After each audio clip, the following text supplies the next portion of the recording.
ತಂಬಾಕು ಬೇಡ. Scent Martha's ಆಸ್ಪತ್ರೆಯ ವಾಕಥಾನ್ನಲ್ಲಿ ಸುಮಾರು 800 ವಿದ್ಯಾರ್ಥಿಗಳು ಭಾಗಿ. ಆರೋಗ್ಯಕರ ಮತ್ತು ತಂಬಾಕು ಮುಕ್ತ ಸಮಾಜಕ್ಕಾಗಿ ಸಮುದಾಯದ ಬದ್ಧತೆಯ ಪ್ರಬಲ ಪ್ರದರ್ಶನವಾಗಿ ಸೆಂಟ್ ಮಾರ್ಥಾಸ್ ಆಸ್ಪತ್ರೆಯ ಶ್ವಾಸಕೋಶ ವೈದ್ಯಕೀಯ ವಿಭಾಗವು ಕರ್ನಾಟಕ ಶ್ವಾಸಕೋಶ ಶಾಸ್ತ್ರಜ್ಞರ ಸಂಘದ ಸಹಯೋಗದೊಂದಿಗೆ ನಿಕೋಟಿನ್ ಮತ್ತು ತಂಬಾಕು ವ್ಯಸನವನ್ನು ಎದುರಿಸುವುದು ಎಂಬ ವಿಷಯದ ಅಡಿಯಲ್ಲಿ ಭವ್ಯವಾದ ವಿಶ್ವ ತಂಬಾಕು ರಹಿತ ವಾಕಥಾನ್ ಅನ್ನು ಆಯೋಜಿಸಿತ್ತು.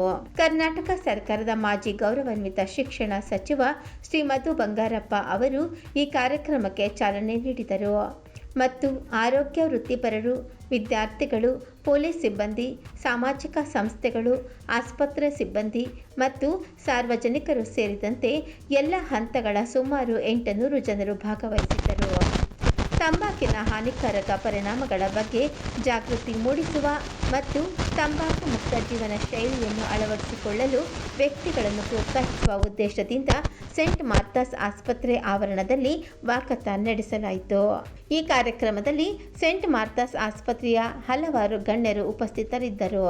ಅವರಲ್ಲಿ ರೆವರೆಂಡ್ ಫಾದರ್ ಥಾಮಸ್ ಪರಿಯಾರತ್, ನಿರ್ದೇಶಕರು, ಡಾಕ್ಟರ್ ಕ್ರಿಸ್ಟಿ ಡೊಮೊನಿಕ್ ಸವಿಯು, ವೈದ್ಯಕೀಯ ಅಧೀಕ್ಷಕರು, ಡಾಕ್ಟರ್ ಅರುಣ್ ಕುಮಾರ್, ಹೆಚ್ಚುವರಿ ವೈದ್ಯಕೀಯ ಅಧೀಕ್ಷಕರು, ಸಿಸ್ಟರ್ ದೀಪಾ, ಸಿಸ್ಟರ್ ಸುಪೀರಿಯರ್ ಮತ್ತು ಕಾರ್ಯದರ್ಶಿ, ಸಿಸ್ಟರ್ ಪುಷ್ಪ, ನರ್ಸಿಂಗ್ ಅಧೀಕ್ಷಕರು, ಸಿಸ್ಟರ್ ಅನ್ಸಿ, ಪ್ರಾಂಶುಪಾಲರು, saint Martha's college of nursing, doctor Shivashankari R, ಸಲಹೆಗಾರ, ಶ್ವಾಸಕೋಶ ಶಾಸ್ತ್ರಜ್ಞ, ಸಂಘಟನಾ ಕಾರ್ಯದರ್ಶಿ ಮತ್ತು ಕೆಪಿಎ ಕಾರ್ಯಕಾರಿ ಸಮಿತಿ ಸದಸ್ಯ ಮತ್ತು ನಮ್ಮ ವೈದ್ಯರ ತಂಡ ಡಾಕ್ಟರ್ ಸುನೀಲ್ ಗೌಡ, ಮೂತ್ರಶಾಸ್ತ್ರಜ್ಞ, doctor Praveen, general medicine, doctor Sunkappa, ಬೆನ್ನುಮೂಳೆಯ ಶಸ್ತ್ರಚಿಕಿತ್ಸಕ, doctor Sahana, general surgery, doctor Nikhil, general surgery, doctor Shilpashree, OBG, doctor Ameera, pulmonary medicine, Shri Ashwin RT. ಸಭೆಯನ್ನು ಉದ್ದೇಶಿಸಿ ಮಾತನಾಡಿದ ಗಣ್ಯರು ವಿಶೇಷವಾಗಿ ಯುವ ಜನರಲ್ಲಿ ತಂಬಾಕು ಸೇವನೆ ಮತ್ತು ನಿಕೋಟಿನ್ ವ್ಯಸನದಲ್ಲಿನ ಆತಂಕಕಾರಿ ಏರಿಕೆಯನ್ನು ಎತ್ತಿ ತೋರಿಸಿದರು. ತಂಬಾಕು ಆಧುನಿಕ ಕಾಲದ ಅತ್ಯಂತ ದೊಡ್ಡ ಸಾರ್ವಜನಿಕ ಆರೋಗ್ಯ ಬೆದರಿಕೆಗಳಲ್ಲಿ ಒಂದಾಗಿದ್ದು, ಕ್ಯಾನ್ಸರ್, ಹೃದ್ರೋಗ, ದೀರ್ಘಕಾಲದ ಉಸಿರಾಟದ ಕಾಯಿಲೆಗಳು, ಪಾರ್ಶ್ವವಾಯು ಮತ್ತು ಹಲವಾರು ಇತರ ಮಾರಣಾಂತಿಕ ಪರಿಸ್ಥಿತಿಗಳಿಗೆ ಕಾರಣವಾಗಿದೆ ಎಂದು ಅವರು ಒತ್ತಿ ಹೇಳಿದರು. ಮಾರ್ಥಾಸ್ ಅವರ ಇನ್ಸ್ಟಿಟ್ಯೂಷನ್ಸಿಂದ ಇವತ್ತು ವಾಕಥಾನ್ ಅಂತ ಹೇಳಿ ತಂಬಾಕು ಮುಕ್ತ ದಿನ ಏನು 31ನೇ ತಾರೀಕಿತ್ತು ಆ ಅಂಗವಾಗಿ ಇವತ್ತು ಅವರು ಇಟ್ಕೊಂಡಿದ್ದಾರೆ.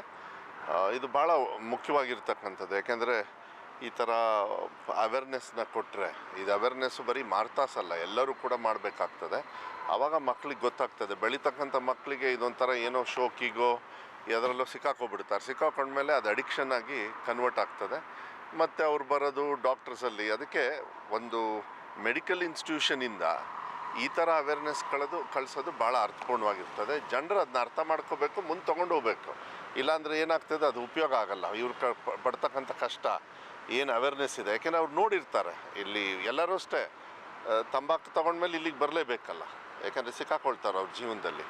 ಅಂಥವರಿಗೆ ಎಲ್ಲಿ ಇವತ್ತಿನ ದಿವಸ ಎಷ್ಟೊಂದು ಸತಿಗೆ ನಾವು ಹೇಳ್ತೀವಿ ಏನಾದ್ರು ಇದ್ರೆ ಹಾಸ್ಪಿಟ್ಲು ವ್ಯವಹಾರಕ್ಕೆ ಕೂತ್ಕೋತಾರೆ ಅಂತೇಳಿ. ವ್ಯವಹಾರ ಅಲ್ಲ.